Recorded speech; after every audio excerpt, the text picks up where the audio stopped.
And so you got to be careful your hand doesn't touch these. Mike Take works with his hands and tools every single day. We were living up in Marquette, Michigan. I walked out onto the ice to do some ice fishing. There was one other gentleman out there fishing, and I struck up a conversation with him, and he's fishing with a really, really nice ice fishing rod. I said, "Where'd you get that rod?" He goes, "I make them." And he says, "Boy, that's really, really cool." And so I became friends with him and started fishing with him, and then I said, "You got to teach me how to make rods." Nearly 4 decades later, here she comes. Just need to take a little bit more off of that one. Mike is still making rods. My family loves to fish. We have a cabin up north. Got a lot of lakes, and there's a lot of good fish. I have it running at about 1,500 RPMs. Rod making started out as something he only did for family and friends. And we're not quite tracing the template yet.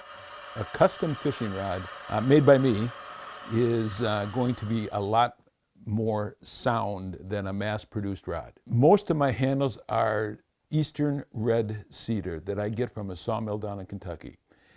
It's got a colorful grain, it's light, it's durable. Now this retired educator is making rods full-time.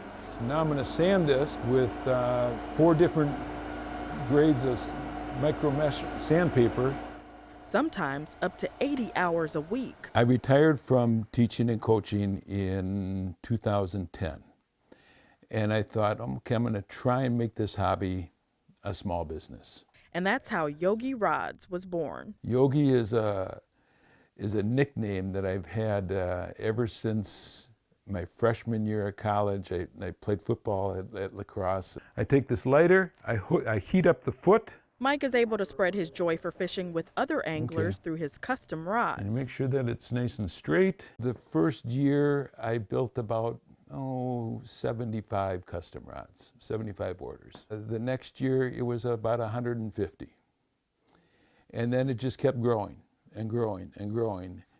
And now I'm building between 400 and 500 custom rods every year.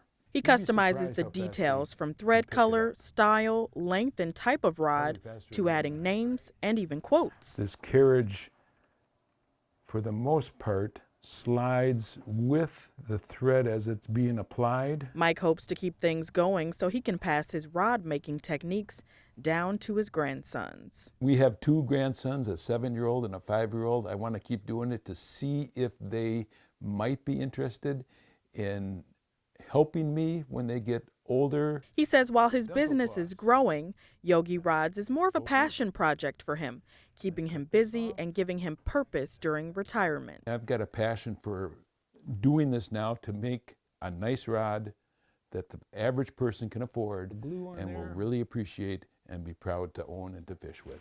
It gives me a lot of joy seeing a smile on their face and seeing them catch fish with it.